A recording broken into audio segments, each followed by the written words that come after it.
Muchas gracias por acompañarnos en esta edición del día jueves 24 de noviembre del 2020 de Hora de Noticias. Les habla Ezequiel Trumper. Tenemos mucha información para compartir con todos ustedes en una era donde creo que el común denominador es la absoluta confusión hacia dónde estamos yendo, si es que estamos yendo a algún lado o si estamos estancados en tierra de nadie. Esto es Radio Austral, 87.8 FM, frecuencia modulada abierta para todo Sydney. Y también pueden escuchar este programa de Hora de Noticias en el momento que ustedes quieran, día, la noche, madrugada, entrando al canal de YouTube que tiene mi nombre, Ezequiel Trumper, al cual les invito a que se suscriban. Y si no, aunque no se suscriban, es gratis suscribirse, claro, además. Pero si no se suscriben, igual lo pueden escuchar, pero si se suscriben mejor, porque aumenta la calidad de sonido y demás. Gratuitamente pueden hacerlo entrando no solamente al canal de YouTube, sino a la página de Facebook de Radio Austral, hasta la primera, a la página de internet de Radio Austral, radioaustral.com.au, mi propia página de Facebook que tiene mi nombre, y mi página de internet ezequieltrumper.com.au, así se pronuncia en español. ¿Por qué le digo que estamos en una era de confusión? Mire, ayer New South Wales reportó caso cero. Ningún caso de transmisión intracomunitaria.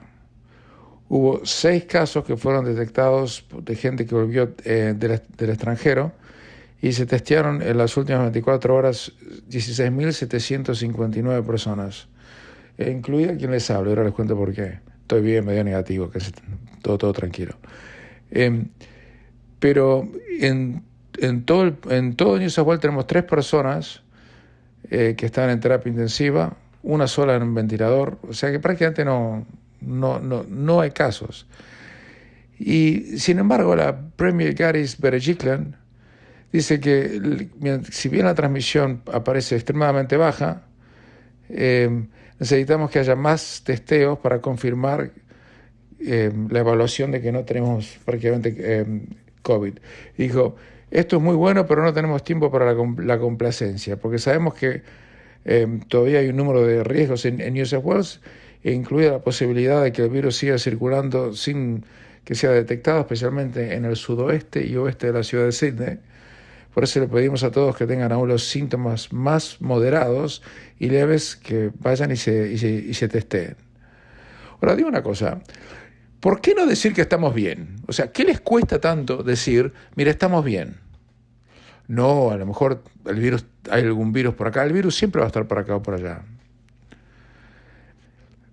Pero por alguna razón los políticos están empecinados en hacer que la población tenga miedo constante. Porque los números son los mejores, yo no diría del planeta, pero si no son los mejores del planeta, le pegan el palo. En Victoria ayer hubo 15 casos nuevos, o sea, no es nada, sin el toque de queda, una cosa absurda. Y ustedes fíjense que en toda Australia hay 100 personas en el hospital, 11 en terapia intensiva, en todo el país. Y de las 100 que están en el hospital, 83 están en Victoria. Y de las 11 que están en terapia intensiva, 8 solamente, o mejor dicho, 8 en total, o sea, casi el 75% está en Victoria. Y el tema es, ¿hasta cuándo podemos decir ganamos? ¿Cuándo podemos decir levantemos bandera, salgamos a festejar el título, para decirlo de una manera folclórica? Bueno, aparentemente nunca. Es una batalla inganable. Entonces, como es una batalla inganable, la gente siempre siente la insatisfacción de no haber conseguido el objetivo. Entonces están todos con miedo. O muchos con miedo. Yo ya no veo casi gente circulando con mascarillas o tapabocas en ningún lugar de Sydney. Muy, pero muy poco. Una de cada 50, le diría yo, 100. O sea que la gente está actuando casi normalmente. Le digo que si tiene algún síntoma, vaya y testéese. Yo me hice el testeo porque alguien en mi casa tenía tos, se sentía mal. No le pasaba nada, por supuesto. Y dije, bueno, a lo mejor yo me siento mal también. Y bueno, fui y me hice el testeo. Pero mire la exquisita ironía. Para hacer el testeo no tuve que sacar ningún appointment con nadie, no tuve ni que hablar con mi GP, ni sacar una referral. Tomé el auto, manejé hacia un lugar, hacia el aeropuerto, que no sabía que existía, Y es como se hizo un drive-thru, como uno compra Kentucky Fried Chicken o McDonald's, cosa que yo nunca hago, pero usted sabe que puede hacerlo. Y ¿sabe qué? Primero no había nadie. Pero cuando le digo que no había nadie, no es una metáfora, era literalmente nadie.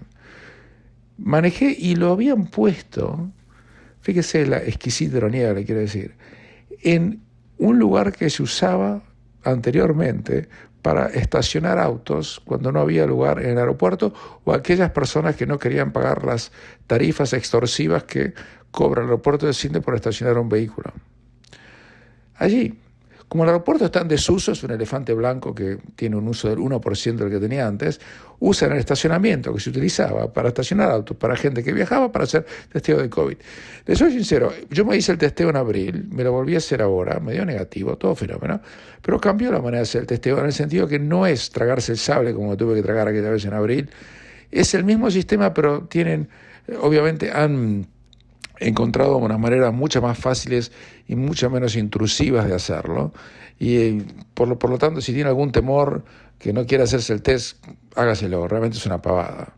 Mire, yo no soy ningún héroe, ni mucho menos, pero nada. Además, me hice el test ni bien terminé este programa de Ahora Noticias en el día de anteayer, y después, que fue eso, 10 y pico de la mañana, a las 10 de la noche me llegó un mensaje de texto a mi teléfono celular de que había dado negativo. O sea que no me costó un centavo, por supuesto el gobierno lo pagó por mí, pero yo no tuve que pagarlo, y quedó todo cubierto por Medicare. Así que háganse el test. Pero el tema es el siguiente, más allá de eso, le quería contar para ver la ironía, que tuve que ir al aeropuerto, hacerme el test, pues ya no ponen, como no hay más aviones, uno se hace el test ahí. Pero yo me pregunto una cosa, ¿cómo vamos a hacer para vivir el resto de nuestra vida así sin que haya una vacuna? De la vacuna de Oxford se callaron todos. Le dije ayer o antes de ayer, ya ni me acuerdo, en que la vacuna había fracasado. Ayer, que la vacuna había fracasado. Y que habían tenido un segundo caso con efectos secundarios gravísimos y por lo tanto la pusieron en el freezer. Seguirán investigando, pero no han hecho un solo comunicado, no han dicho una palabra a nadie y bueno. Sigue habiendo otras vacunas que están en estudio, pero póngale que porque no consigamos una vacuna por 6 meses, un año. ¿Cómo hacer para vivir así? ¿Estamos preparados los humanos para vivir de esta manera después de haber estado acostumbrados y condicionados a vivir de una manera completamente distinta por toda nuestra vida? Y creo que hemos tenido que llegar a la dolorosísima conclusión que vamos a tener que vivir así por mucho tiempo. Porque pensar que todo va a volver a la normalidad dentro de poco es simplemente comprar un boleto para la desilusión y la desesperanza, porque no va a pasar. Fíjese, en Gran Bretaña acaban de imponer medidas restrictivísimas, mucho menos restrictivas de las que existen hoy en Melbourne, que es directamente un horror inexcusable. Pero en Gran Bretaña, ayer tuvieron 4.900 casos y 37 muertes, pusieron un lockdown a partir de las 10 de la noche para que nadie pueda entrar a un café o un restaurante porque están cerrados a partir de las 10 de la noche. No es un toque de queda que uno no puede salir de la casa después de las 10 de la noche, sino lo arrestan y le ponen una multa de $1.600. No. Es simplemente para que la gente no pueda ir a entretenerse a esa hora. Si uno va a un restaurante, un pub, va a tener que usar barbijo. Y el primer ministro Boris Johnson, le digo en Gran Bretaña, pues el país más cercano culturalmente al nuestro, Boris Johnson dijo que la cosa viene muy complicada y que si no frenan la tasa de infecciones, que está, reitero, 5.000 por día prácticamente, va a haber muchísimas más a mitad de octubre y muchísimas muertes.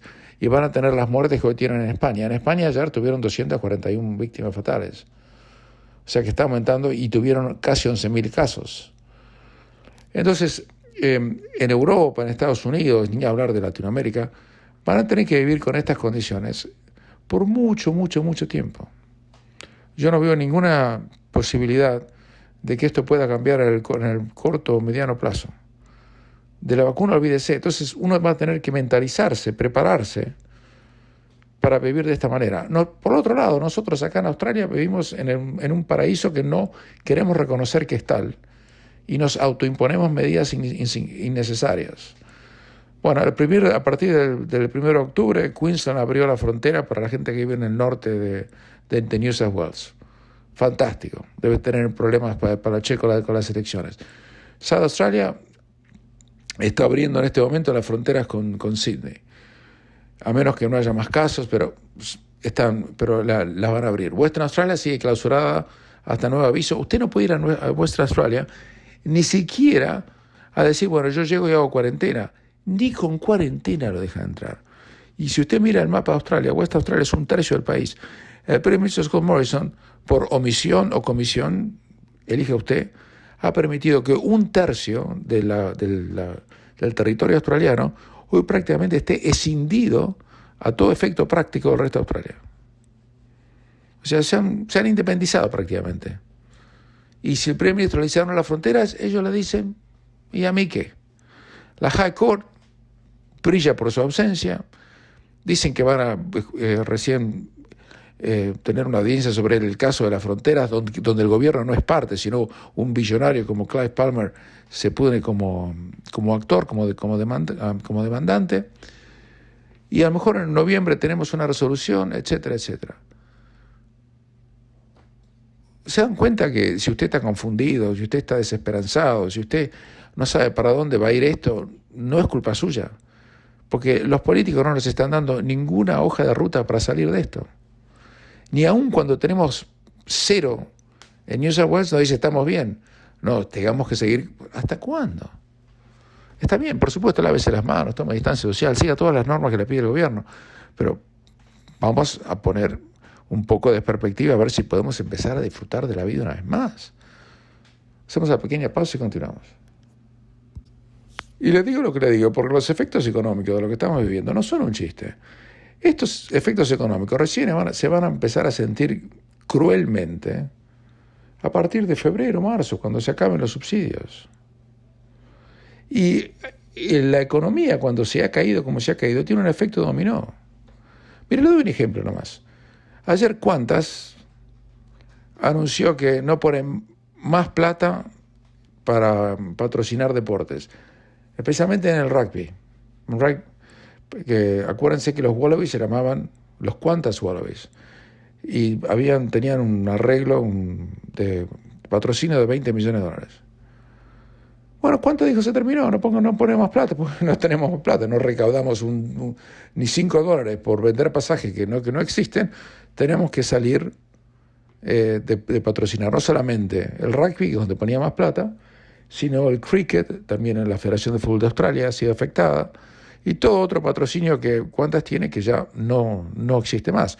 Además, Qantas tenía un enorme presupuesto publicitario para vender y promocionar sus viajes y demás. Bueno, ya no están haciendo ninguna publicidad porque no tienen nada que venderle a nadie. Pero, ¿sabe cuál es la perlita que tenía para contarle? Hace cosa de año y pico, nos pasamos un montón de tiempo aquí en Nuevas Noticias contando el famoso caso de Israel Folau. ¿Usted se acuerda de Israel Folau? Ahora se sabe que a Folau lo echó Qantas, poniendo presión sobre los directivos de Rugby Australia en ese momento, porque Folau había cometido el grave error, y si lo digo esto con ironía y sarcasmo, el pecado, entre comillas, de publicar en Instagram un pedazo, una frase de la Biblia. Nada más que eso. Es todo lo que había hecho. El jefe de Qantas, Alan Joy, que se declara abiertamente homosexual, lo ha dicho muchísimas veces él, hizo campaña, yo no estoy inventando nada acá.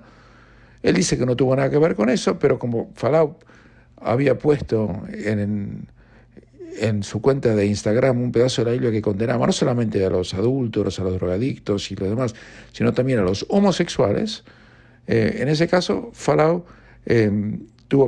recibió la orden de marcharse. Lo echaron. Y después se supo que Rugby Australia, ellos dijeron, no, nosotros no tuvimos nada que ver, pero le dijimos que hagan lo que tenían que hacer. Y como ellos eran los dueños de Qantas, porque era el principal patrocinador, le pegaron una patada en el trasero a Folau y lo echaron.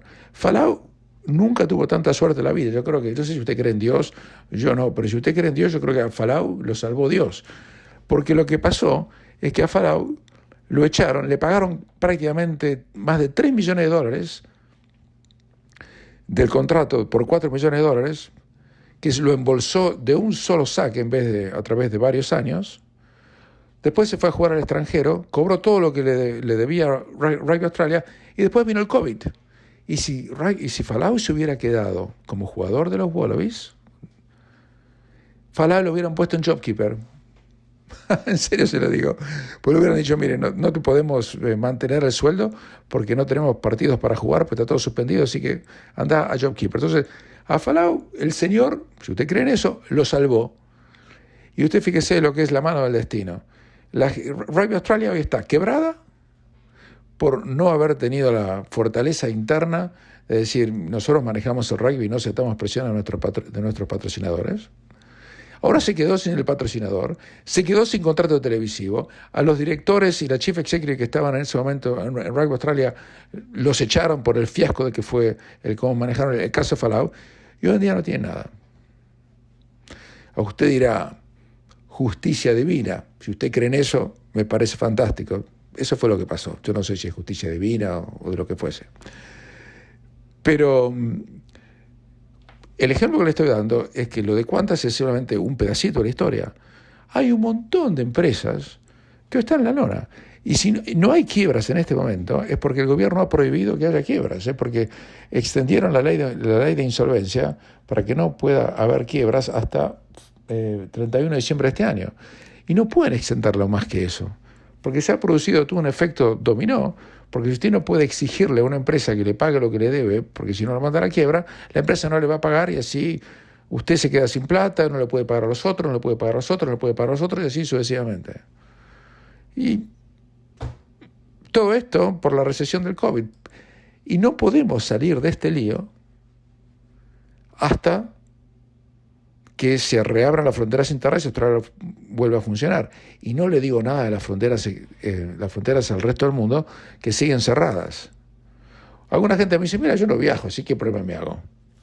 Bueno, pero lo que no entienden es que mucha gente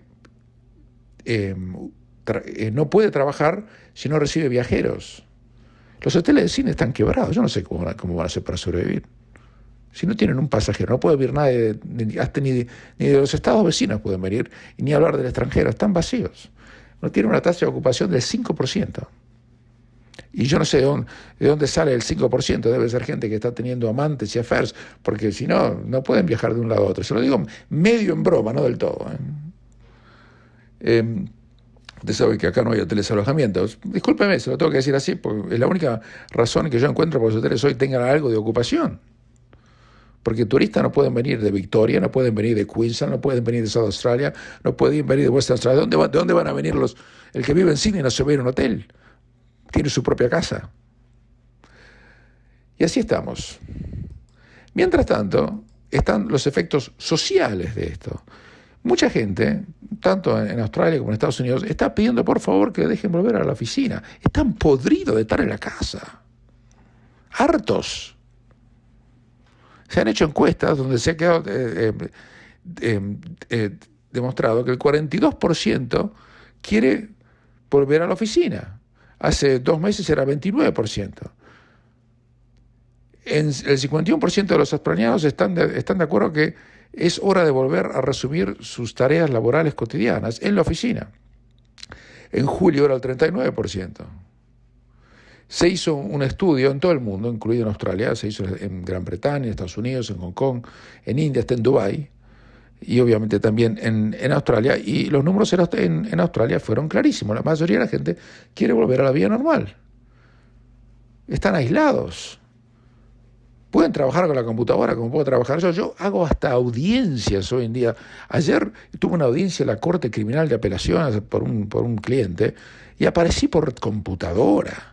No salí de mi casa, no tuve que ir ni a la oficina para aparecer así. Está bien, hice el trabajo, pero es lo mismo aparecer frente a un juez mano a mano, cara a cara, que a través de una pantalla difusa, todo granulosa de computadora. No es así.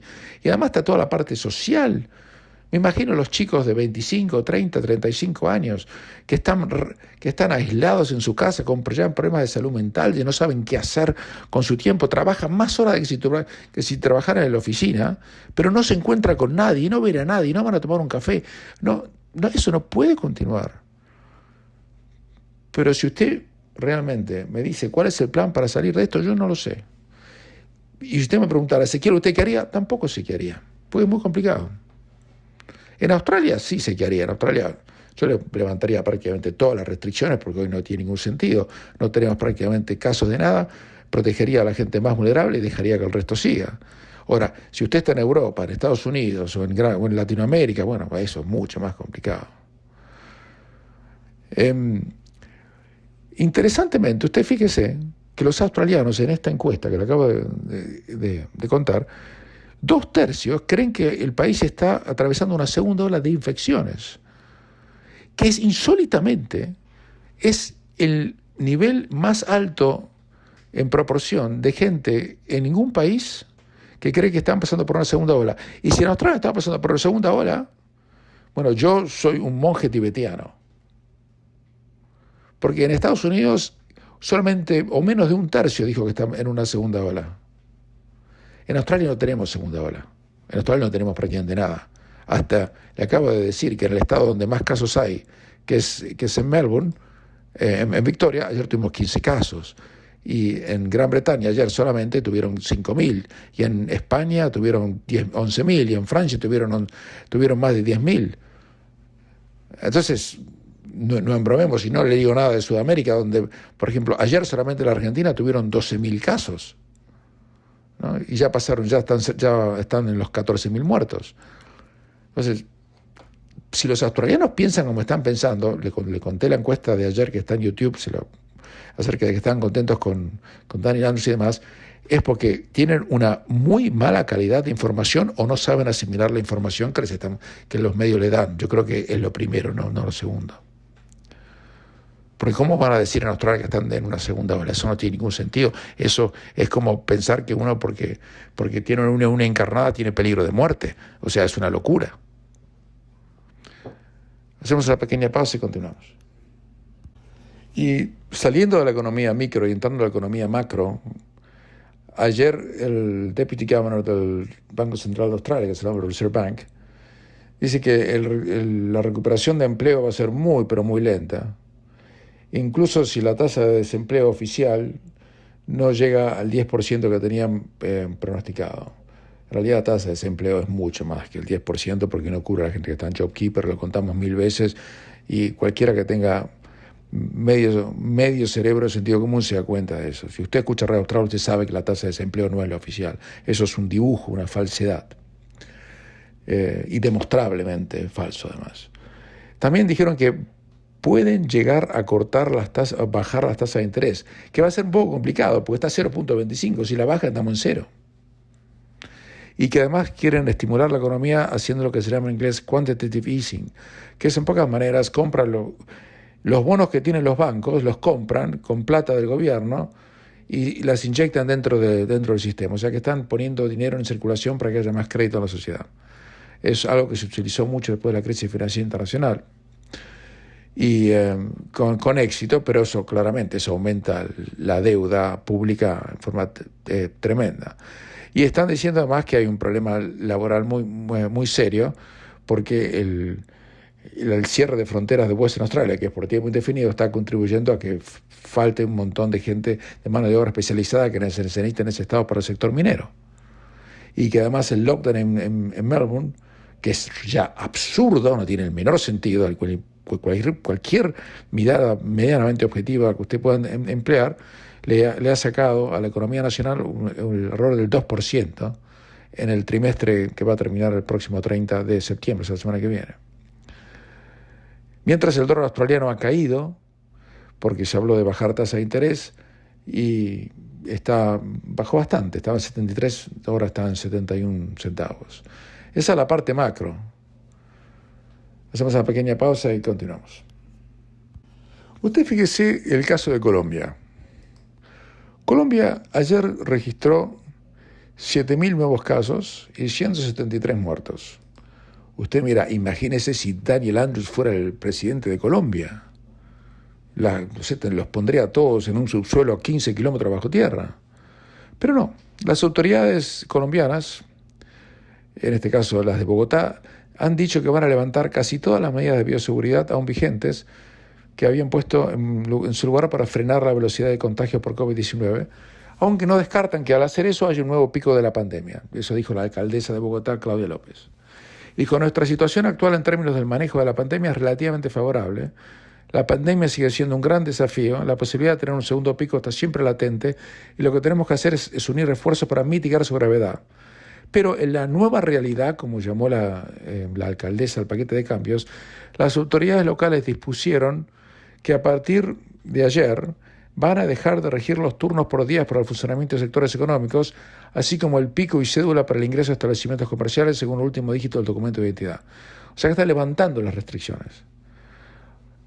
Les cuento más que la capital de Colombia, que es obviamente Bogotá, es el foco principal de la pandemia y acumula 252.000 de los 765.000 casos positivos del país. Pero han dicho que el COVID es presente, sigue estando entre nosotros y tenemos que seguir cuidándonos de él, pero la cima de la meseta por la que pasamos, que fue muy difícil, muy dolorosa, ha quedado atrás. Puede haber un rebrote, puede haber un segundo pico, pero tenemos que seguir viviendo. Y si se dispara el riesgo de contagio, como nos pasó hace unos meses, bueno, tomaremos medidas particulares, pero en este momento creemos que es posible evitar ese escenario con las medidas que estamos tomando. O sea que han decidido que no pueden seguir viviendo de esa manera. Por supuesto, muchas restricciones siguen, las discotecas no van a estar abiertas, algunos bares no van a estar abiertos, no va a haber eventos masivos en espacios cerrados, no van a llenar el Campín de Bogotá cuando juegan el fútbol. Obviamente eso no va a ocurrir, pero no van a seguir viviendo como estaban viviendo hasta hace poco. En pocas palabras, uno de los pocos países que está aceptando que o nos adaptamos a esto o aceptamos o nos morimos todos. O se mueren unos pocos o nos morimos todos.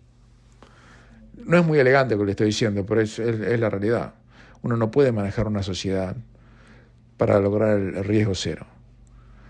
Lo interesante que tendría que ocurrir en nuestro hermoso país es que el primer ministro tenía que hacer, lo dijimos muchas veces ya, una campaña nacional para decirle a la gente que el 99% que se pesca el virus no le pasa nada. Pero no lo hacen. Y le meten miedo. Usted camina por los shopping malls, maneja el auto y ve carteles y dicen distancia social, cuídese, que esto, que el otro. Me parece bárbaro. Pero digan, si nos cuentan eso, cuéntenos también toda la película, no solamente una parte de la película. Porque están haciendo un daño muy grande, porque no es solamente las restricciones que usted puede o no poner, es también cuál es la expectativa que está creando, pues si le pone miedo a la gente no va a salir a gastar, no va a salir a consumir, y nos vamos a hundir todos más en el pozo económico en el cual estamos descendiendo precipitadamente. Eso es una verdad de perogrullo, pero no hay ninguna campaña al respecto. Y a Australia le sobran motivos para poder decir, ganamos, estamos bárbaros. Y no lo dicen. No entiendo por qué. Quizás sea porque es más fácil gobernar con miedo que gobernar con la verdad. No lo sé, es una especulación mía, es una conjetura. Usted tiene la misma autoridad que yo para sacar esta conclusión. Pero hoy, Australia tendríamos que estar colgado del alambrado diciendo, qué bien que nos ha ido. Y si usted escucha algún programa del Canal 9, Canal ABC, que esto, que el otro, que le dicen esto, llámeme y mándeme el link, pues no lo va a encontrar. Porque el miedo vende mucho más. Asustar es mucho más fácil. ¿Sabe qué fácil sería para mí? Dar las cifras aterrorizadoras que puedo encontrar por ahí para contarles a usted lo que está pasando, que no está pasando. Sería tan fácil para mí. Podría hacer el programa mientras miro 3 partidos de fútbol al mismo tiempo. Pero nuestra obligación de este humilde micrófono Radio Austral es tratar de decirle la verdad. Hacemos una pequeña pausa y continuamos. Este programa es auspiciado por mi estudio jurídico. Si quieren hacer cualquier tipo de consulta legal, llámame por favor al 0412-388-369. Reitero, 0412-388-369 para evacuar cualquier tipo de consulta legal que desee realizar o cualquier otro trámite administrativo o burocrático que necesite hacer en materia de poderes o testamentos. Muchas gracias. Ayer le decía que Luis Suárez se iba al Atlético de Madrid, ahora el pase ya está cerrado. Y hubo un cónclave que mantuvieron los directivos del Barcelona y del Atlético para que no se vaya gratis, y finalmente llegaron a un acuerdo. Suárez va a firmar por 2 temporadas y el acuerdo incluye una serie de objetivos de la Champions League. Le pagarán, por ejemplo, a Barcelona 2 millones de euros si avanzan a cuartos de final, etc. La cifra es que Suárez se va a rebajar a la mitad su salario y pasaría a cobrar solamente 8 millones de euros. Mientras tanto, esto es lo que le quería contar, Suárez tenía que dar un examen para obtener la ciudadanía italiana o el pasaporte italiano y poder firmar con la Juventus como extracomunitario. Pero sin que sea extracomunitario, sea como italiano, y no ocupar una plaza de extranjeros. Y para eso tenía que dar un examen, creo que en Perugia, y hay una investigación policial en este momento, porque aparentemente se supo que a Suárez les dieron de antemano las respuestas para el examen que rindió el pasado fin de semana, con el que esperaba obtener el pasaporte que le hubiera permitido fichar por un equipo italiano como la Juventus sin ocupar plaza de extranjero.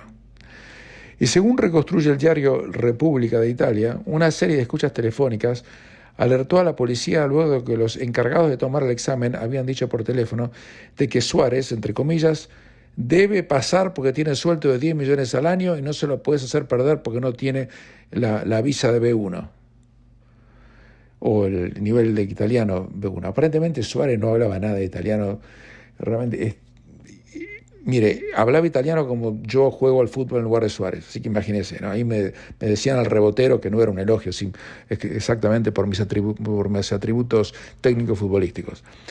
Pero lo que pasó es que se supo que los examinadores y la rectora del que daba el examen hablaron por teléfono de que Suárez estaba memorizando varias de las partes del examen y diciendo que ya conocía lo que le iban a preguntar.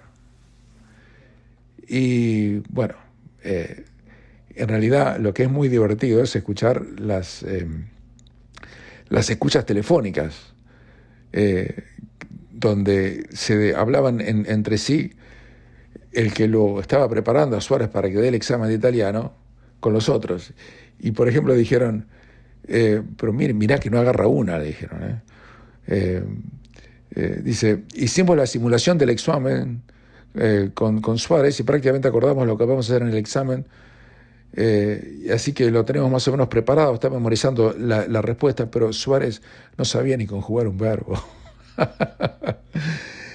Qué horror, ¿no? Y en este momento hay una investigación policial, y el comunicado oficial de la Guardia de Finanzas del Ministerio Público de Perugia han dicho textualmente que está haciendo una investigación en curso sobre la Universidad para Extranjeros de Perugia, que reafirma la veracidad y transparencia de los procedimientos seguidos por el examen realizado por el futbolista Luis Suárez y confían que esto quedará confirmado al término de las verificaciones que están en curso. Lo agarraron, no a Suárez, sino a todo el sistema corrupto, aparentemente, se dice, para que Suárez no sea reprobado. Qué papelón, realmente. Y al final terminó en el Atlético de Madrid, porque si algo sabemos perfectamente es que Suárez habla castellano bien. Iba a ser el jugador del Cholo Simeone. Hacemos una pequeña pausa y continuamos. Qué papelón. Ayer se jugaron 6 partidos de la Copa Libertadores de América y realmente pasó de todo. Quiero detenerme un segundo en esto. El Barcelona de Guayaquil perdió 2-1 contra el Flamengo de Brasil. Ustedes saben que el Flamengo tenía 6 o 7 jugadores positivos o COVID positivos y habían decidido clausurar el estadio donde se iba a jugar el partido unas horas antes de que se iba a jugar el partido. Y pegaron un telefonazo a la Conmebol y habilitaron el estadio, a pesar de que el gobierno al principio dijo que lo había clausurado. Igualmente el partido se jugó y Flamengo ganó 2-1 con un montón de suplentes. Creo que llamaron hasta al pariente del técnico para que jugara. En la Argentina, donde no se juega fútbol desde marzo, hubo un partido entre Tigre y Bolívar. Tigre está casi afuera, mereció ganar el partido. Empezó ganando 1-0. Y usted fíjese que pasó lo mismo que le contaba el otro día en el partido del Chelsea-Liverpool. El arquero del Tigre se quiso hacer el canchero, quiso salir jugando dentro del área, tiró la pelota para adelante y le pegó a un jugador boliviano y empataron 1-1. Una cosa increíble. Obsequiaron un gol. Y encima, en el minuto 93, tuvieron un penal legítimo a favor los muchachos de Tigre y lo malograron. O sea que empataron 1-1 regalando un gol, pero directamente un obsequio, y malogrando un penal cuando faltaban 30 segundos. Nacional de Montevideo consiguió un triunfo muy valioso, le ganó de visitante Estudiantes de Mérida de Venezuela por 3-1. La Liga Universitaria de Quito le ganó 4-2 al San Pablo, un baile, es parte del partido. El Junior de Barranquilla le ganó 4-1 a Independiente del Valle. Y River, y me quiero detener en esto un momento, no porque sea River y yo sea hincha de River, se va a enterar por qué, le ganó 6-0 a Binacional de Perú. Me quiero detener en esto un momento. En el partido de ida, River le había ganado 8-0 a Binacional. Está bien, no me voy a meter con eso. El partido se jugó, el último partido jugado por River antes de la pandemia. Pero el Binacional es un equipo que juega en la zona de Puno habitualmente. Puno es una localidad que está a unos 3.200 metros de altura. Y a punto tal que antes de jugarse el partido de ida,